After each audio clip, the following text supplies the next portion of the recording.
Wow, this is a lot of stuff here. So what I'm going to do, I know one thing, they needed some food and everything. And the three eldest sons of Jesse went and followed Saul to the battle. And the names of his three sons that went to the battle were Eliab, the firstborn, and next to him was Abinadab, and the third Shema. And David was the youngest, and the three eldest followed Saul. So they going with Saul and his army. But David went and returned from Saul to feed his father's sheep at Bethlehem. David thought enough of those sheep that he left because he was Saul's armor bearer. I guess he figured they gonna handle that, whatever they got to handle. He going to take care of them sheep because he knew it probably was about time. Probably said it's about time for them sheep to have some food. Let me go take care of them sheep. You know, he could have waited till he got home, but he thought enough of those lambs and sheep. You know, that's God. When you think enough of the people of God that you want to make sure they get the word of God or get nourishment or get counseling because people are hurting. They're on these jobs. They need their jobs. They're going through hell just to keep a job because of some old nasty boss, a Goliath spirit. And those spirits are everywhere. But when that Goliath spirit get in the church world, I'm telling you, that's when God himself come down and pay a visit. We know at the Tower of Babel, he came down and looked to see what the people were doing. He said, let's go take a look at what these people are doing. But guess what? If you mess with one of God's least little ones, he said, it's better for you to take a milestone, hang it around your neck, and be cast into the sea. Because God is going to fight your battles. God going to take care of his people. He's not going to let nothing happen to his people. We are like precious jewels to him. He will fight our battle. When we get pushed up against the wall and we can't do nothing, God from heaven comes down in our midst. He stands between us and that Goliath. He pushes us back. He keeps us encouraged. And don't cry out to him. God see them tears. I've seen many, many times in my leader's life when she cried. She cried. And I've seen her look like, my God, have thou forsaken me? But God had never forsook that woman. You know, even in our lives, things happen. It feel like God ain't there. But honey, that's when he's carrying us like we his little lamb or his little sheep. God got our back. Be encouraged, my oldest daughter, on your job. God got your back. He got your back. Remember that time when something almost got in your eye and you had to go quickly to the station and wash it out? And then you still was trying to work the job. I know my oldest daughter. She's just like me. We persevere. We go through. We're determined. And she needs her job, just like we all need our jobs. We're not rich, but she even still tried to work. She said, I think I can do it. And they said, go to the hospital, get your eye checked out. Your eye is important. She could have went blind. Something flew up, I think, into her eye from her job. She's an electrician. She needs her eyes. But she finally said, okay, I'm going to go. She told her supervisor. And thank God I was praying. I even called on the saints. I said, could you please pray for my daughter? She's on her way to emergency. Something got in her eye. She had her goggles on, but somehow or another, whatever it was, it went up underneath there. But thank God her eye was fine. She got to the doctor, and whatever she did before she got there, whatever they applied, it got it better. She felt the particles still in her eye, but God, as our assistant pastor used to say, who became a pastor. But God, I even called her. I said, please pray for my child. You know, who wants to lose their eyesight? I don't want to be blind. You know, it's one thing we were blind in the world of darkness, but God will open our eyes to the marvelous light. Look at God. So anyway, back to the story. So David went to take care of the sheep, and the Philistine drew near morning and evening and presented himself 40 days. So, he was there for 40 days taunting them people. Isn't that something? He just didn't want to give up. He kept crying to the armies of Israel, saying to them, why are ye come out to set your battle array? He just felt like y'all wasting time because I'm going to take y'all down. And Jesse said unto David his son, take now for thy brethren an ephah of this parched corn and these 10 loaves, and run to the camp to thy brethren. Take this food, David, and go to your brothers. Take them something to eat. and carry these 10 cheeses unto the captain of their 1,000, and look how thy brethren fare, and take their pledge. He wanted his son David, after he took care of the sheep, go down there and check on your brothers. Take this food to them. Take this cheese and take this loaves of bread and this parched corn, and then check on them. Now Saul and they and all the men of Israel were in the valley of Elah, fighting the Philistines. And David rose up early in the morning. They always get up early. And left the sheep with a keeper. He even went and got someone to take care of those sheep. He was serious. He was a true man of God. I see why he became a king. You know, he started with sheep, and sheep are the most humblest things. But even though who knows, he just had that heart. He loved those sheep. And then, like I said, he got a little sheep babysitter and took and went as Jesse had commanded him. He was obedient to his father.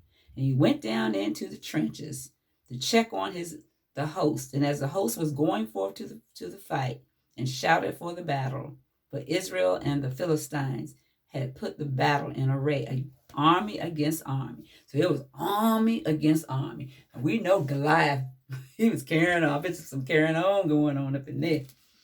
And David, you know, like his father said, check on them, make sure they're okay. And, you know, and he report back. He thought David was going to come on back to him. And David left his carriage in the hand of the keeper of the carriage and ran into the army and came and saluted his brethren. He had respect to his brethren. And as he talked with them, behold, there came up the champion. Goliath came up there. The Philistine of Gath, Goliath by name, out of the armies of the Philistine, and spake accordingly to the same words. And David heard them. David was like, this man keep on messing. What is this all about? He thought he was a coward. He felt these people being powerless. And all the men of Israel, when they saw the man, fled from him and were so afraid. They was afraid. Now they could fight the other men. But when they saw this 6'9" man, they got scared. They were cowards. They was running. They said they fled, so they probably was running pretty fast. Let's see what happened next. They took off running. They were scared. And the men of Israel said, have ye seen this man that has come up? Surely to defy Israel is he come up. And it shall be that the man who killeth him, the king will enrich him with great riches, and will give him his daughter, and make him his father's house free in Israel. Wow. And David spake to the men that stood by him, saying, what shall be done to the man that killeth the Philistine, and taketh away the reproach from Israel? For who is this uncircumcised Philistine, that he should defy the armies of the living God? Wow. David was pretty smart there. He knew this man was uncircumcised. And why is he intimidating the people of God? Why is this happening? And the people answered him after this manner, saying, so shall it be done to the man that killeth him. Wow. Anyway, Eliab, his oldest brother, heard when he spake unto the men. And Eliab's anger was kindled against David. And he said, why camest thou down hither? With whom hast thou left those few sheep in the wilderness? I know thy pride and the naughtiness of thine heart, for thou art come down that thou mightest see the battle. So he felt that there was he got jealous. He got jealous. Why you here? As people do. Don't try to do nothing in life. People are going to get jealous of it. They're going to ridicule you about it. They're going to talk to you about it behind other people's back that love to listen to that kind of stuff. They're just not going to be happy for you. I don't care. And I told someone, I said, I don't care what I do. People are going to be upset. They're going to be unhappy, but they're not my God. They're not my God. I don't care. I live a life where I don't care. As long as I'm not bringing any harm to you, I don't care. I serve a living God, a true and living God. So put that in your bag and pack it, because I'm not serving man, I'm serving God. And David said, what have I now done? Is there not a cause? He wondered, what did I do? And that's how you feel something. What did I do? Why are you so jealous of me? I don't have anything. People have homes, 3, 4 trucks, cars. They got wives. They got all kinds of stuff, but you worrying about one little person. Get something else on your mind. Get a life. Anyway, so let's go down here to the 31st verse. And when the words were heard, which David spake, they rehearsed them before Saul, and he sent for him. And David said to Saul, let no man's heart fail because of him. Thy servant will go and fight with the Philistines.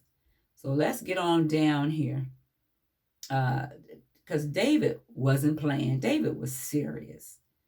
David was serious.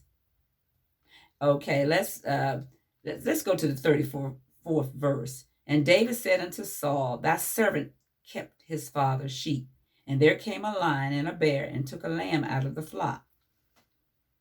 And I went out after him and smote him and delivered it out of his mouth. When he arose against me, I caught him by his beard and smote him and slew him. So God gave David strength to do this. And, David was serious because he knew the God he served would give him that strength, even though he was small in character and little.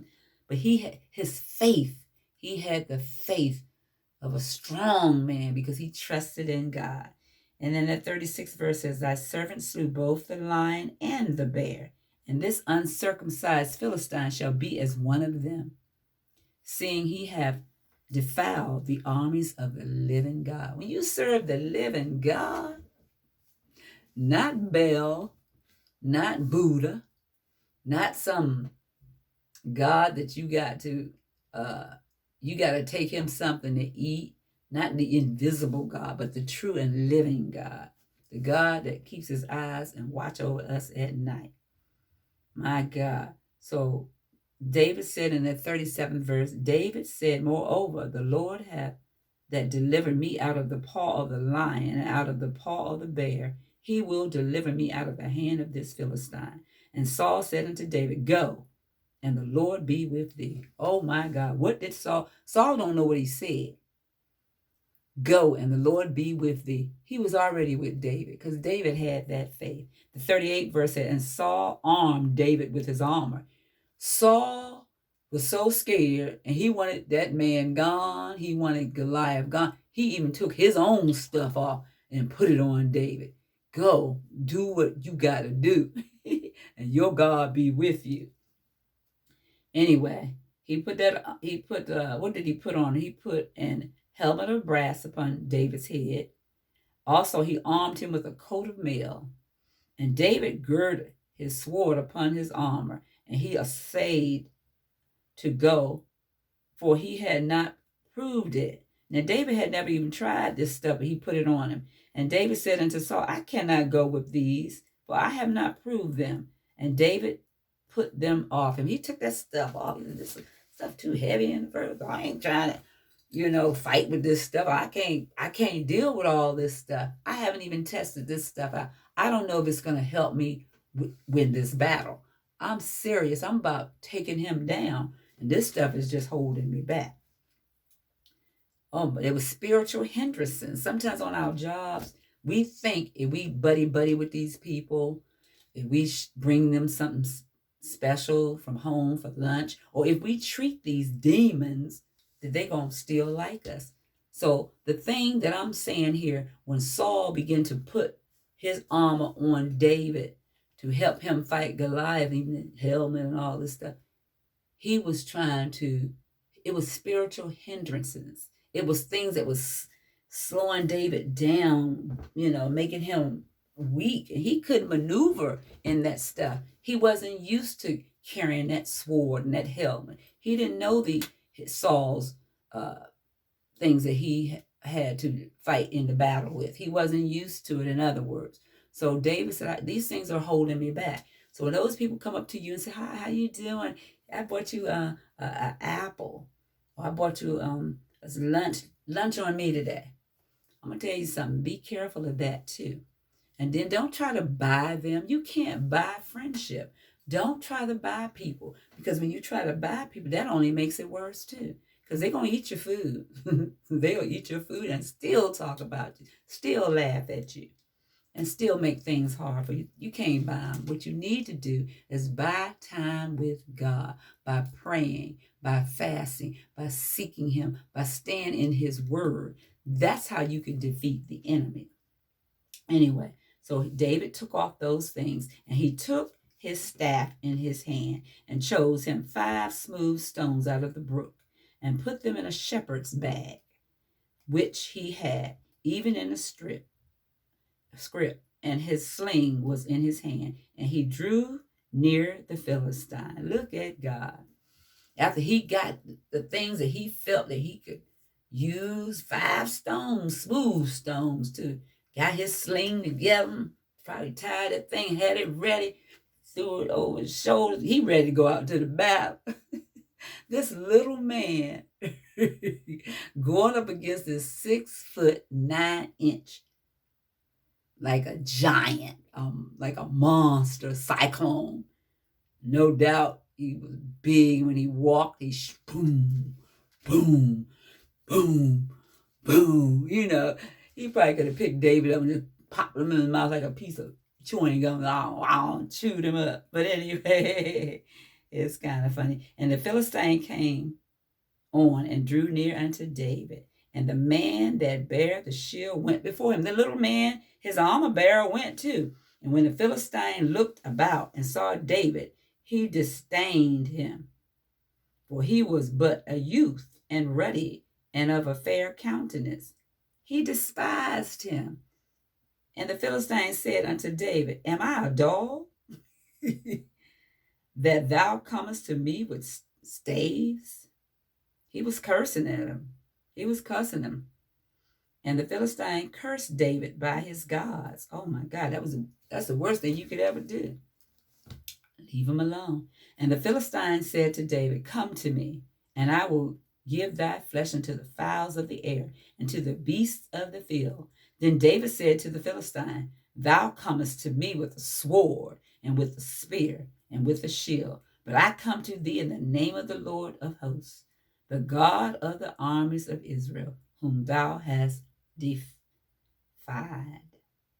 This day will the Lord deliver thee unto mine hand, and I will smite thee, and take thine head from thee, and I will give the carcass of the host of the Philistine this day unto the fowls of the air, and to the wild beasts of the earth, that all the earth may know that there is a God in Israel. Look at God. David, just like Goliath, was breathing out threats. What I'm going to do to you, and I'm going to do this to you, and I'm going to make you this, and I'm going to give your carcasses to the birds and the beasts and all this. I'm going to do this on the job. You better do this, and you better do that. And they breathe out threatening, anger stuff to you. You better do this. Ha ha ha. It ain't going to work. Let's watch them. Let's watch her. She ain't going to make it. She ain't going to make it. Let's see how long she's going to be in this company. Let's see her. She already skinny enough. Let's see him. He already don't know what he's doing. People try to watch you so closely to see you fail. But they don't know that's the time when God is behind the scene. Watch and see. Keep on watching and see what God gonna do for the one that you thought wasn't gonna be nothing. Keep watching. I know great women who turned out to be queens behind somebody watching them, picking at them, laughing at them. Ha, she's stupid. Ha ha. Look how she look. She ain't going nowhere. But watch and see God. And all this assembly shall know that the Lord saveth not with sword and spear, for the battle is the Lord's, and he will give you into our hands. And it came to pass, when the Philistine arose and came and drew nigh to meet David, that David hasted, he moved, he ran towards the army. He didn't run from the army, he ran to the army to meet the Philistine. Okay? And David put his hands in his bag and took thence a stone and slanged it and smote the Philistine in his forehead, that the stone sunk into his forehead, and he fell upon his face to the earth.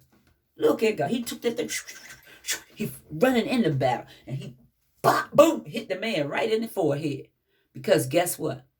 That's where we think right here. And David had faith, but not only did he have it here, he had it in here too. He had it in his heart. And he knew it. He stood on it. See, Goliath had his faith was in his strength. He sized them up. And that's what they do on these jobs. They size you up. They look for the weak one. They think is the weakest link. But I'm going to tell you, that's not always the case. Keep looking for the weakest link. Keep thinking that person is the weakest link. You're going to find out you're going to get more trouble than you bargained for, because God, he watch over his people now. So anyway, after he hit him in the forehead, he fell upon his face to the earth. So David prevailed over the Philistine with a sling and with a stone, and smote the Philistine and slew him. But there was no sword in the hand of David. Therefore David ran and stood upon the Philistine, and took his sword, and drew it out of the sheath thereof, and slew him, and cut off his head therewith. And when the Philistines saw their champion was dead, they fled. They got to running. They were scared of David. They took off running. So the moral of this story is, continue to let the Lord fight your battle. I'm getting ready to sum this one up. But I thank God, because you know what? It's not what you say that comes out of here. It's who you know. And God will fight our battles. He's, like I said, this week, this whole month, pretty much since this year, it ain't even gone yet, has been some trying times for me. I get up here on these YouTubes, and I try to encourage people. But you know what? While I'm encouraging you, God is encouraging me. He's encouraging all of us. Don't be afraid of their faces.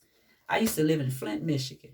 God said, have the face of the flint. And that's a rock that's so powerful. When them rocks come together, it creates fire.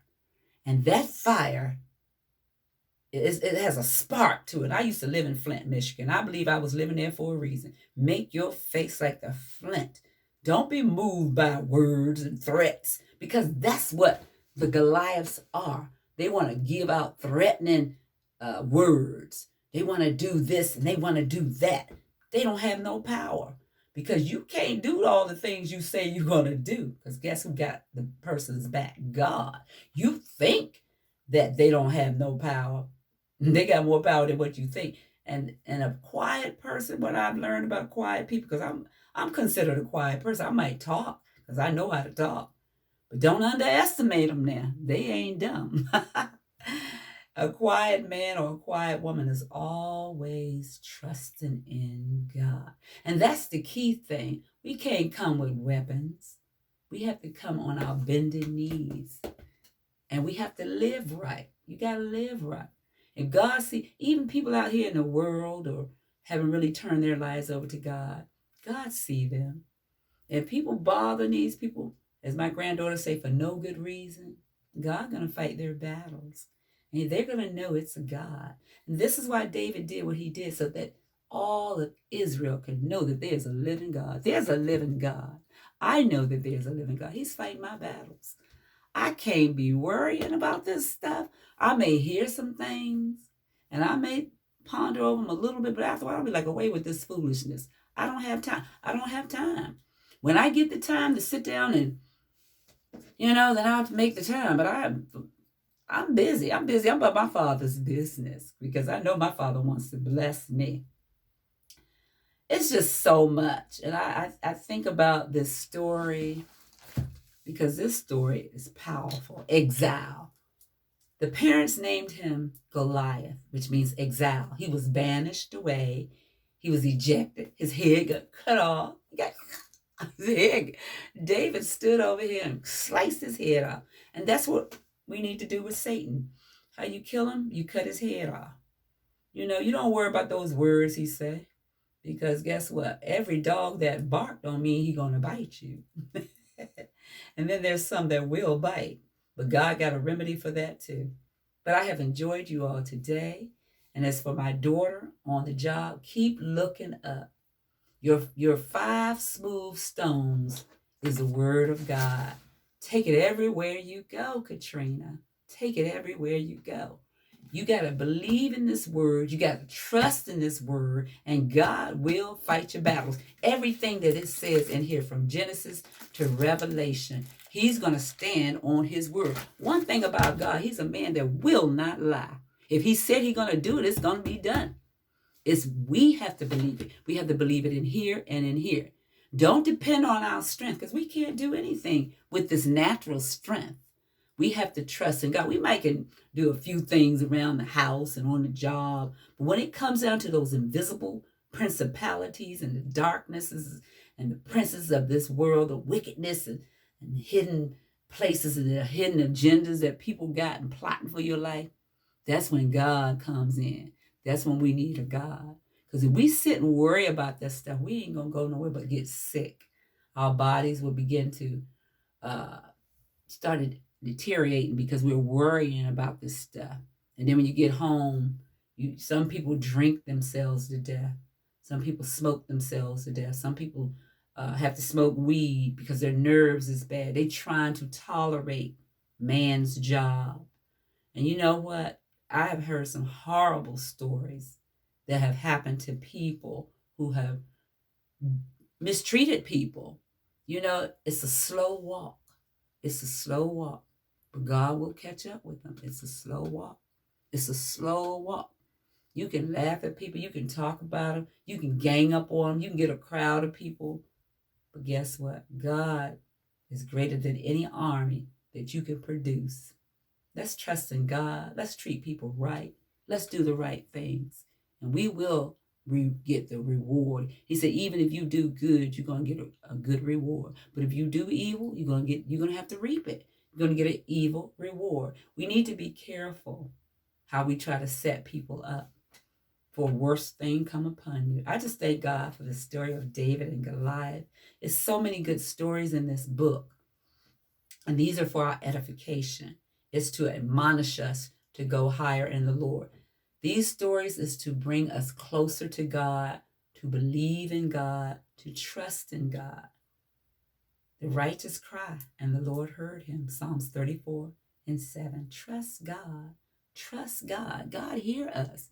He sees those tears. When you got to go away from the work site and cry, wash your face in cold water, come back. Because guess what? For every tear we cry, trust me, they're going to get it. God is watching over us. He loves us, and he's going to keep us. Remember this. There's no Goliath in our life that God can't handle. He is the 5 smooth sons. His name is Jesus. God bless you. I love you. This has been Missionary Mildred, keeping in touch for the lesson that I have promised. In Jesus' name.